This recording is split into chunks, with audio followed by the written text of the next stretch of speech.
Welcome to the Exploring Awareness podcast. Join Dr. Frank Anderson and Lisa Berry in exploring new ways to live in this chaotic world and find peace and joy in the most unlikely places. Hello, and thank you for listening to our Exploring Awareness podcast. Awareness means so many different things to so many different people and can open your mind and your life in a lot of different ways.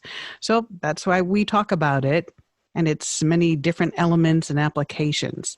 I'm Lisa, along with Frank Anderson, and we talk about a lot of different possible topics before we start recording the podcast, which I'm grateful for that we have those possibilities. But what did we decide we want to talk about today?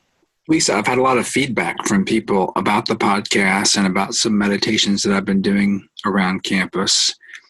And it's been the type of feedback where people say, you know, this approach that we're taking is really interesting and has allowed people to experience some of the ideas of exploring awareness that maybe they hadn't been able to achieve through regular mindfulness classes or some other meditation. And as we've talked about before, there's so many different forms of meditation, and you and I are developing this approach that will be helpful and useful for people who haven't had a lot of experience with this. You know, there are some people who are looking for something a little bit different and would like to try something a little bit different. And so I'm always excited, you know, to work with people and explore those new ways. But, you know, there's some people who don't want to do this at all or don't know about it. You know, they haven't really thought about it. They haven't ever put themselves in a situation to say, well, I'd like to go deeper. And the people that are listening now clearly are here for a reason. And I welcome you all. And I'm so glad you're on the journey with us. And for people who haven't done it, there has to be something within that makes them interested. And certainly in the way the world is going today, I wish more people were interested. But I think that what we're doing also can be very challenging. You know, it can be hard to face yourself. It can be hard to look within and see what you find. And, you know, not everyone is ready to do that. But it reminded me of the preface of Adyashanti's book, The Way of Liberation. And I've mentioned that earlier on in an earlier episode of our podcast. It's a free ebook. It's very clear. It's not very long. But the preface gets at some of the things that I wanted to talk about today. He said, be forewarned. Applying these teachings may be damaging to your beliefs, disorienting to your mind, and distressing to your ego. Now, that's the first sentence. And that doesn't sound very much fun, does it, Lisa? Yeah. It says, from the perspective of waking up to reality, these are good things to be cultivated. But from the perspective of ego, they are to be avoided at all costs. The choice is entirely yours. So when I say that, Lisa, what comes to mind? I was writing it down because what does waking up to reality mean? I always think reality is whatever each person thinks it is. I mean, we all bring our experiences and our history and our childhoods to what we consider our reality. So I always say it's amazing that anybody gets along in life because we all have such different perspectives and bring a different reality. So when he talks about waking up to reality, what does that mean? Yeah, well, in terms of what we've been doing on the podcast, what would that mean to you? Waking up to reality. I don't know. I guess I haven't really thought about it in those terms. Waking up means something to me. Waking up means being aware, as you have said several times now, aware that there's so much more to life than just walking through and paying your bills and doing your job and not thinking about it. So waking up to me is realizing about awareness and that there are different ways to look at life and think about life and live your life. And it's so much more fulfilling, I think, than just kind of being a robot walking through life and not really thinking about it. So that's what waking up means. I'm not sure about reality. I think reality is different for every person. Yeah, I guess that's true. And there are kind of different types of reality. Right. when people talk about it. And I think he's talking about probably some ultimate reality, which encompasses everything. Reality is reality. And I think what he probably means there is kind of waking up to the truth of yourself, to your true nature. And we talk about doing that through the exploring awareness technique. So it's kind of like discovering your inner being, inner self. When people are searching for something or yearning for something else, maybe they are yearning for that connection to the deeper place. And I think that might be what he means by reality in this sentence. Well, I think there's waking up spiritually and there's waking up psychologically. Mm-hmm. And together or separate, those are pretty daunting tasks, but I would hope to believe that they're worth it. Oh yeah, right, exactly. And when he says, the cultivating these techniques, these things we've been talking about, and many of them I've learned from Adyashanti and other teachers and been practicing myself. So let's say in the spirit of going deeper, what people are yearning for, what people are here for, we can use these exploring awareness techniques, etc., to help us achieve that. But then he says that, these are good things to be cultivated, but from the perspective of ego, they should be avoided at all costs. Why would someone want to do that? Because it can be distressing, disorienting to your mind, distressing to your ego, and damaging to your beliefs. Okay, now beliefs, I feel like some people will hear that and that will be an instant turnoff for them because their beliefs are everything to them. They're raised in a certain culture, there's beliefs. They're raised by a certain religion, there's those beliefs. I think people have a lot of beliefs and they're not anxious to let go of them. Yeah, right. And some beliefs, well, not all beliefs are the same, but could you... when you start exploring awareness and looking at things that you believe, and I'm not necessarily talking about religion right now because, religion is often a felt thing. And there may be some beliefs and things that go along with it. But what if you believe a certain thing about yourself? What if you believe that you are unlovable, like we kind of the last episode, or you believe that you don't belong, or you believe, things that you've got set for yourself. As truths, when you start to open up to something deeper, you might realize that those things aren't true. And then what are you going to do? You know what? That's been the most fun part for me. Really? Letting go of what you like. I've always enjoyed a good debate, and I'll say, I think I'm this, and you'll have said, you really, are you that? And then I'm like, maybe I'm not. And that, to me, that opens things up. It gives you more possibilities that you're not your beliefs. And maybe at the moment it's uttered or said, it may feel challenging, but ultimately it's freeing letting go of those beliefs. I love not knowing who I am right now. And I don't ever want to have beliefs or a definition of who I am because that to me gives me so much more possibilities. That's the truth. Yeah, I completely agree.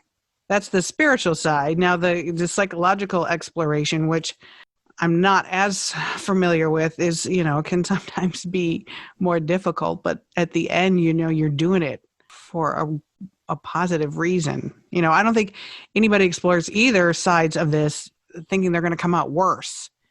Life has so many possibilities, and it's great to get outside your beliefs and be open. That's why my job is interviewing people, and I love interviewing people. That's my passion, talking to different people and sharing their beliefs. It doesn't have to be my belief, or to have a conversation. Usually, if I'm having a controversial conversation with somebody, I'll say whatever you want to say, share whatever you want to share, but at the end, can we talk about how we're going to make it better? Share your beliefs and we've had that in these conversations here, but at the end, I always feel like I'm a better person because of what we've discussed or what we've shared or what we've explored. Yeah. Well, I just wanted to say a little bit about beliefs as well and broaden the word out. Maybe beliefs is not the exact, is a limiting word, but because we're all humans, and we all have our lives and we all have our histories and we all have our beliefs, to get through life where we function that way, so I don't think there's a question about that. But some of the beliefs that aren't helpful, and they may be defining to your ego. When you let go of those, that can be distressing to your ego, because your ego, your comfort zone might be holding on to those things. Is ego ever a good thing, though? Sure. Oh, yeah. It is? Of course. I think that the way I understand it is that your ego is a tool, but it's not everything. Now, you maybe, psychologists will talk about ego and superego and id. I don't know those definitions so much. I just know what my own experience is. And, I'm wired and I'm here and I've got a history and, I do things a certain way. I have a personality and I have, an ego structure that helps me get things done. Right. So everyone has an ego. It's just that the ego isn't everything, and when you can be aware of your ego, then the ego isn't taking over. It's the awareness that is taking over. The deeper presence is guiding you as opposed to the ego, because your ego may make decisions that may not be the same as the decisions you might make from a deeper space. See, I guess I always thought of people are criticized, he has a big ego or he's an egomaniac. But so I look up the definition of ego, and there's a psychoanalysis definition and a philosophy decision. And oh, cool. The part of the mind that mediates between the conscious and the unconscious and is responsible for reality testing and is a sense of personal identity. So that doesn't make it sound bad. Right. It makes it sound, and then the philosophical definition is, in the metaphysics, a conscious thinking subject. Is that what you thought of for ego? Conscious thinking subject. Yeah, that's a way to say it. I don't know. Maybe it's attachment to ego. Ah, there you go. Attachment, as if the ego is everything. And maybe that's what they're talking about. We haven't really talked too much about attachment.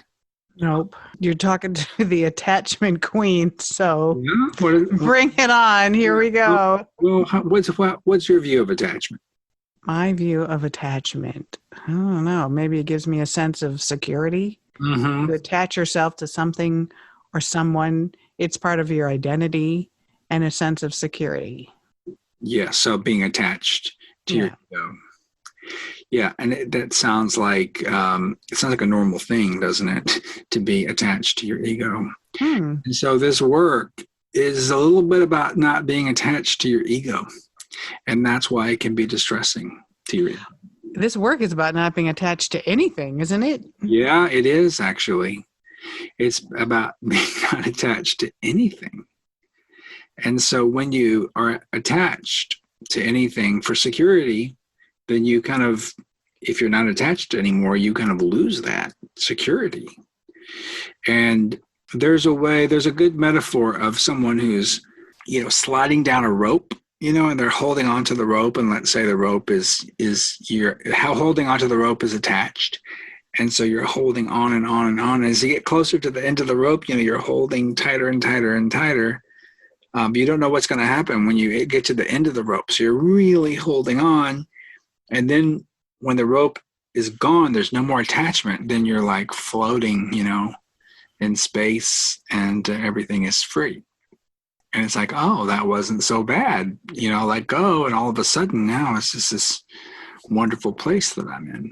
And so holding on tighter and tighter and tighter, and your hands are burning, as you're going down that rope. And sometimes as you get to the end, you're holding on tighter and it's burning harder until finally, poof, you're free of those attachments. And life is very different, but you're still there. Your body's still there. What stays with you, what's real in you stays. And what was false drops away.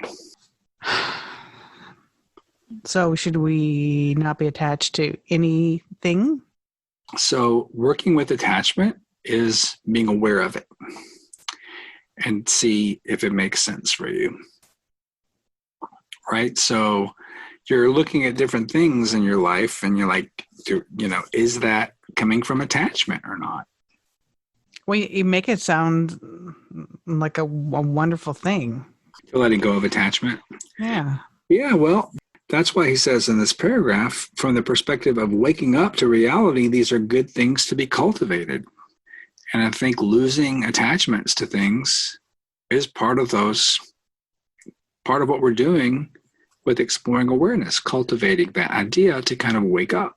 How attached do you think people are in their everyday lives? Well, it depends on the person, but I'm not sure even people think about attachment too much. I remember when I started this work, I really didn't know what attachment was. And when I learned what attachment was, I'm like, oh, when you bring that to awareness, you start seeing it, especially Right. attachment to habits, attachment to kind of ways that you are. And when you start to see that, you're like, well, that's not actually me. I really don't like that I'm doing that. But you were kind of doing it because you always did it that way. I think it's attachment to who you think you are, attachment to who or what you think you need to maintain that identity, attachment to people for security. And I think letting go is super duper hard. Yeah, it is. Yeah, we have a whole episode on letting go. Why can't I just let go? But I'm saying letting go of attachment, The same, letting go of anything, including attachment. So what do you hold on to? We won't need to hold on to anything, right? You won't need to hold on. You'll just be yourself, so you won't need anything else to attach to. Okay, we say that again. You'll just be yourself, so you won't need anything else. And I think people attach to anything. Well, easy for you to say. Yeah, it is easy for me to say, and I get attachment too. So it kind of comes and goes. But let's take a relationship, and if you're attached to someone else, and you can't live without them, is that different than living in an enjoying relationship with them? There's two different ways, and especially early on, when you fall in love with someone and you have attachment to them, it's like you got to be with them all the time and you need them to live, and they are fulfilling you. What you don't really realize is they are letting you realize your own joy and your own sense of fulfillment, but you feel like it's coming from someone else, so you feel like they're the only ones that can give it to you, so you attach to them. But they really can't give you anything. It's temporary. All that is temporary. What's true is what stays afterwards. So sometimes a relationship has a lot of attachment in the first 2 years, and then maybe one person disappoints the other, and then the relationship is over, right? Because, that person isn't who I thought they were. That person can't give me what I thought they could give me. Right. And so that would be like an attached relationship. Whereas what if you enjoy it? What if you enjoy that? You will enjoy it. All your brain chemicals will be going, and there'll be a lot of enjoyment to that. But that may not be healthy for you in the long run. Right? What do attached relationships do to people? They end up people get mad at each other. Lovers then start hating each other because they can't do what they thought they were able to do. They've come off the pedestal. They've disappointed them. So how do you go into a relationship and don't have attachment even to begin with? Is that what you're saying is ideal? I think you be aware of the attachment and aware that you have attachment. Attachment may happen. But, a mature relationship isn't around attachment. It's kind of a coexistence. You're working together. You love someone, but the attachment may actually hurt the relationship. Same thing with attachment to your own ego, right? You may be attached to your ego and miss the chance to know who you really are. You're on fire. I'm in pain. So is this distressing to your ego? My heart, not my ego. Yeah. Well, you also said something earlier about what people yearn for. Is that something you think people think about or acknowledge, or what are people yearning for? Yeah, I think that's a really great question. I like that word yearn. Do you? I do, because it sounds kind of like what it feels like, what that's an automatopoeia, as they call it that. a word that sounds Oh yeah, you're right. You're right. like the word crack, or Right. Yeah. those are all. And so yearn. So what does yearn feel like? It's like, it Yeah. feels like it comes from inside, like, I don't think everybody has yearning necessarily, although No.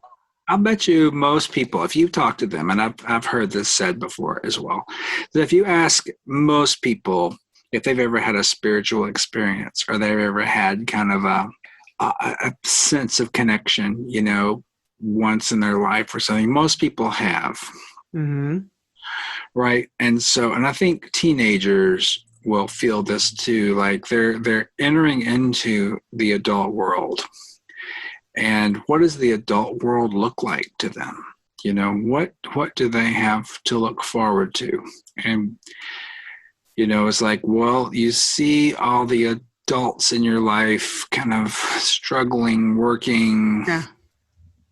kind of operating somewhat robotically, right? And so it's like, is that what I'm looking forward to? So that the question that comes from that comes from a yearning for something more.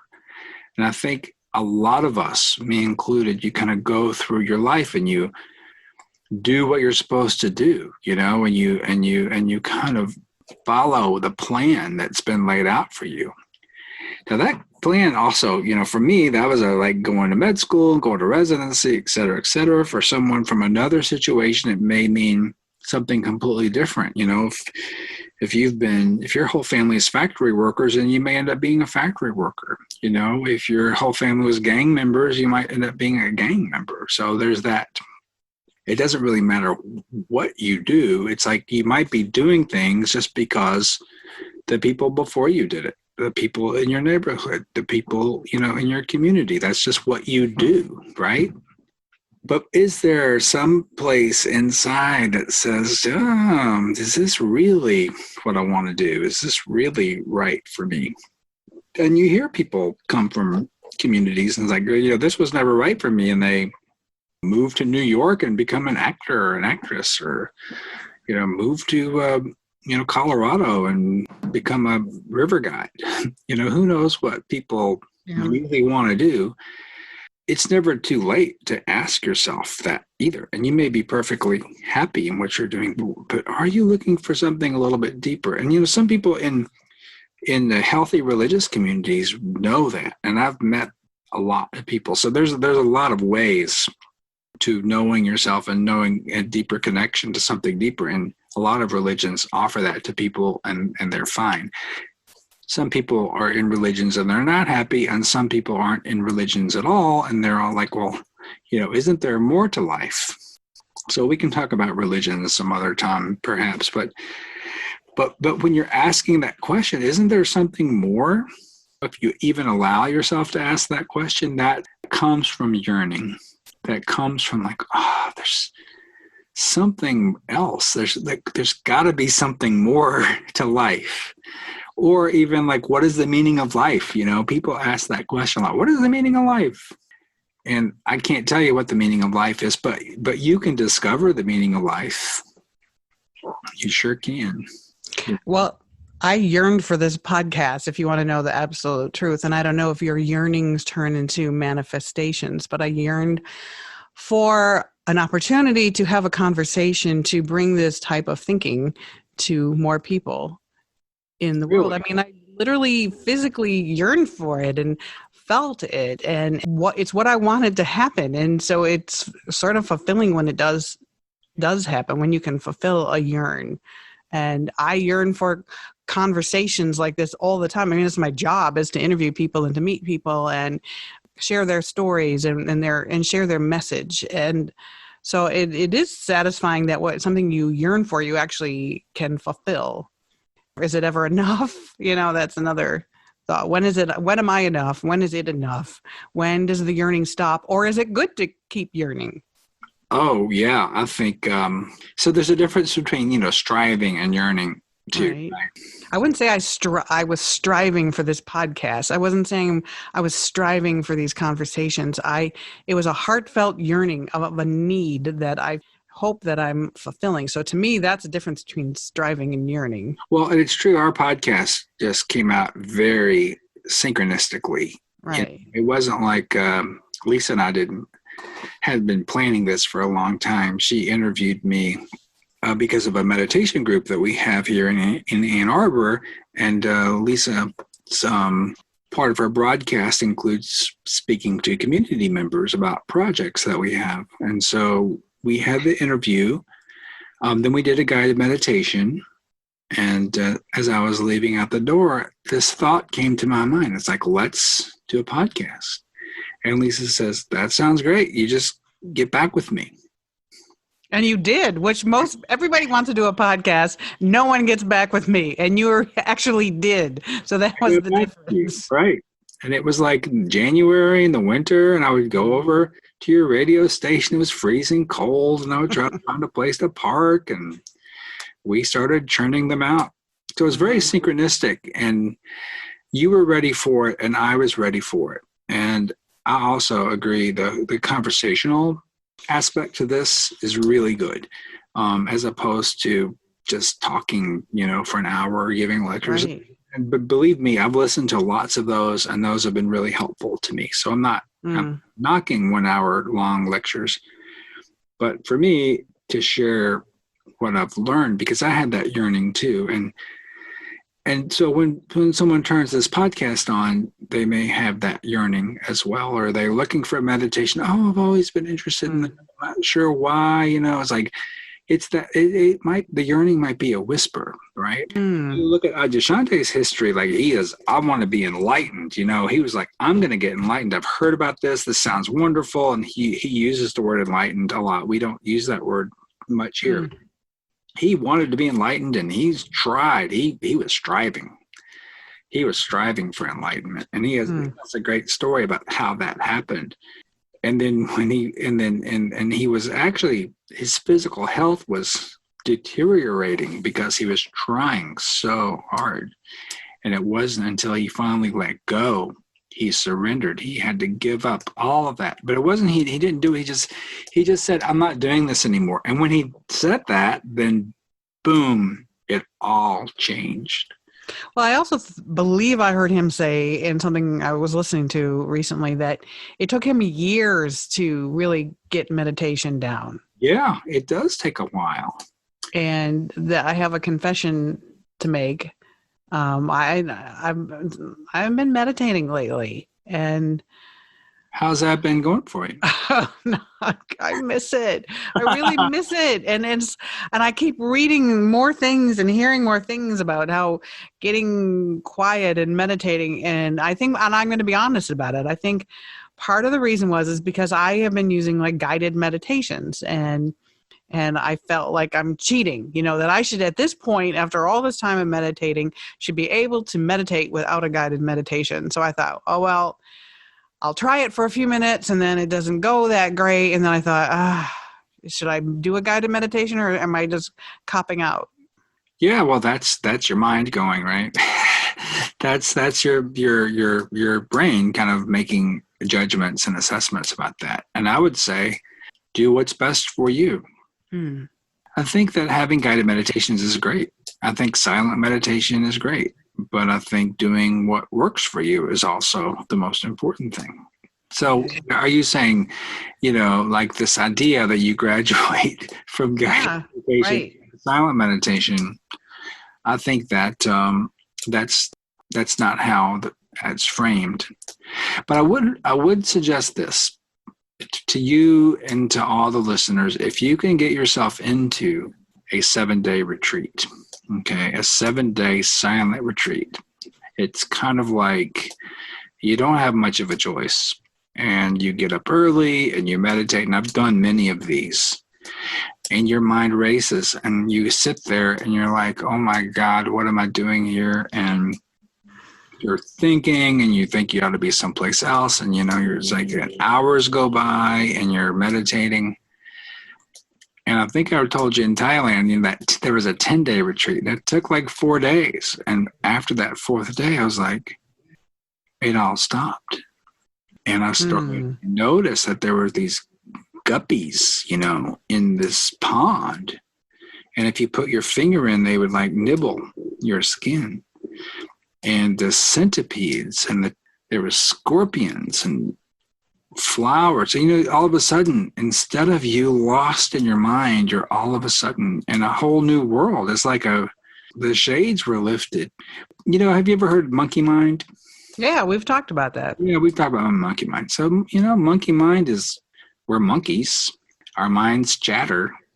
So perhaps, doing a retreat like that of silent meditation where you get some more experience with it, and really get into it would be a way to tame the monkey mind, and to get a taste for meditation and, be with other people. It's great to meditate with other people. Well, that's why I ask you. I don't know if I guess I'm just kind of realizing, you went on vacation and I say, did you meditate? And then you say, yep. And I think,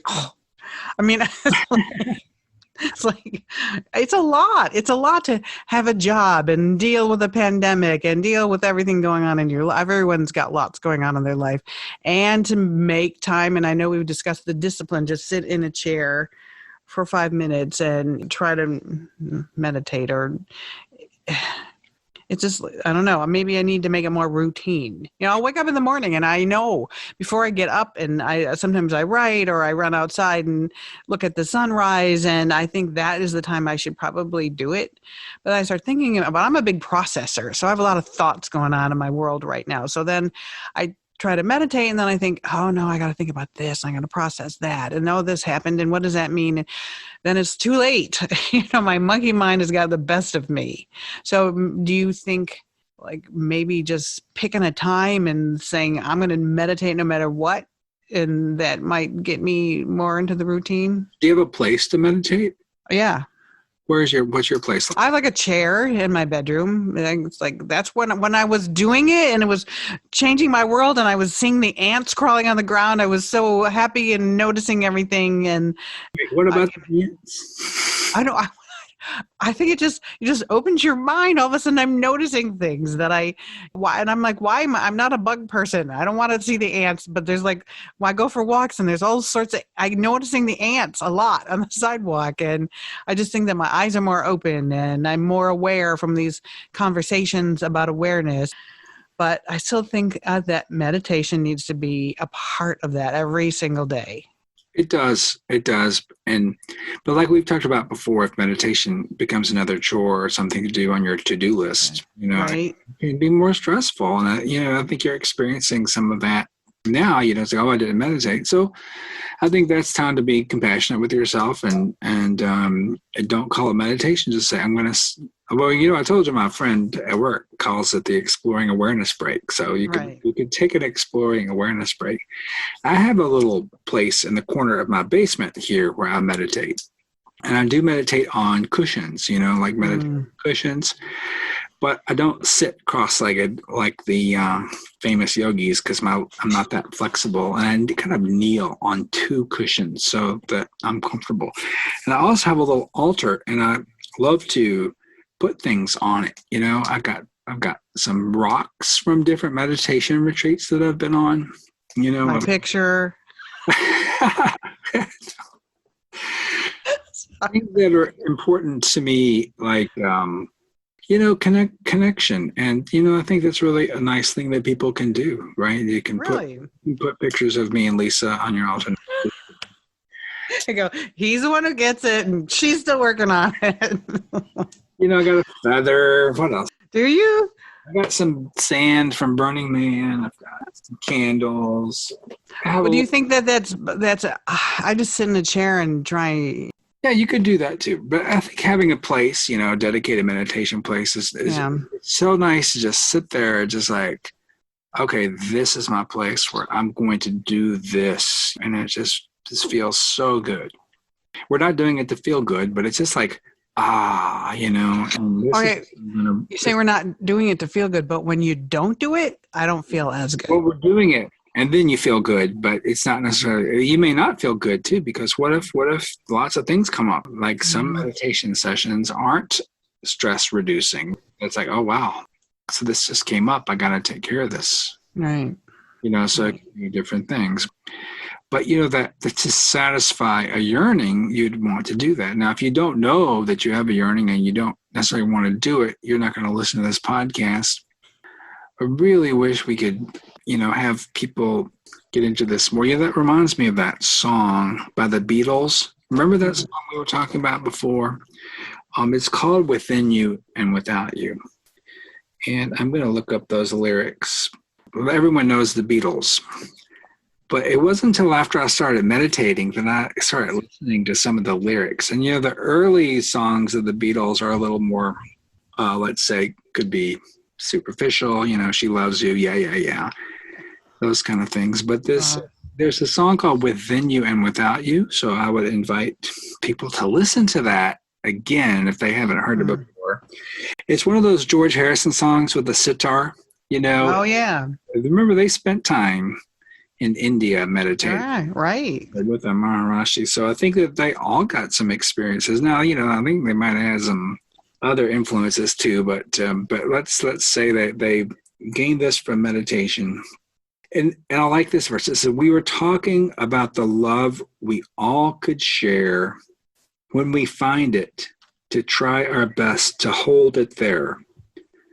With our love, we could save the world if they only knew. So if they only knew, how do you think they could know? You mean by meditating or thinking about it, or? Yeah, I just say, so people who don't know that aren't familiar with this at all, how could they know that there's another way, right? How could they know? How could the world know? Because I really believe that if the world, could take on this work, the world could be a much better place. With our love, we could save the world if they only knew. Right. And, people talk about love all the time, and it's in commercials for cars, and it always amazes me how much the word love is used for marketing. So people do talk about love, but I don't know if they talk about the essence of love and the impact that love can have on somebody's life. Yes, and the love that comes from within, not conditioned. Right. So our last podcast was all about that. Mm-hmm. But I guess when we're talking about this work, and how we talked about it before, and the difficulties that can come up and the thoughts that can come up, and, the choice is yours, whether you want to do this or not. And we've always said that as well. I think that it can be distressing to your ego, right? And it can be uncomfortable at times. And so I want to encourage everyone. It's normal. It happens, it happens as we get deeper, and the things that aren't working for us that we thought were working for us, it can be a surprise. It's like, wait a minute. I thought I knew myself. Like you've said before, I thought I knew myself, and now I know myself. I was like, who am I? Those are all great questions, and those are all part of the process of doing this type of work. And it's important, to talk to people who have also done this type of work. Again, so I would always encourage people, and we've had emails, people with questions, or I think meditation retreats are great, and other videos and tapes and online are really helpful too, to get a variety of perspective. Well, and I would say don't be afraid of it. It's not easy, but I don't think it's something to fear. I think it's something to embrace. And maybe that's what you're looking for. We'll just keep practicing, and we'll keep savoring the experience, getting to know this place more and more.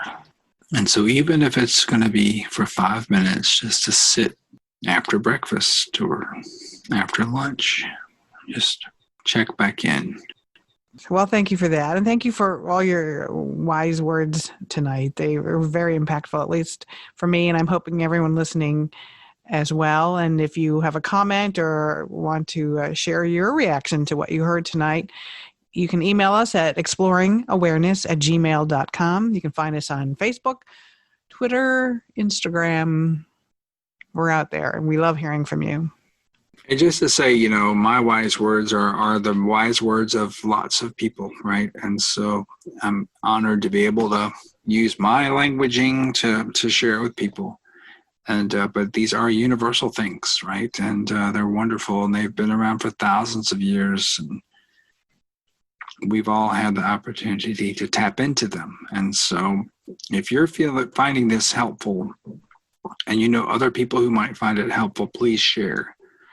Please share the podcast information with them. And like I said before, if you could, leave some stars, leave some comments. We're getting a couple of comments on Apple Podcasts, but we could use some more just so people know kind of what they're getting into. I think it really helps to read comments. Yeah. And so if you're getting something out of this, you could leave a comment so others could know what this is all about. And most of all, thank you so much for listening. And we'll be back with more next week. We really look forward to talking with you, connecting to you, and watching the different countries that are listening with us. So we hope everyone in the world has a great week. This podcast is not an attempt to practice medicine or provide specific medical advice, nor does use of this information establish a physician-patient relationship.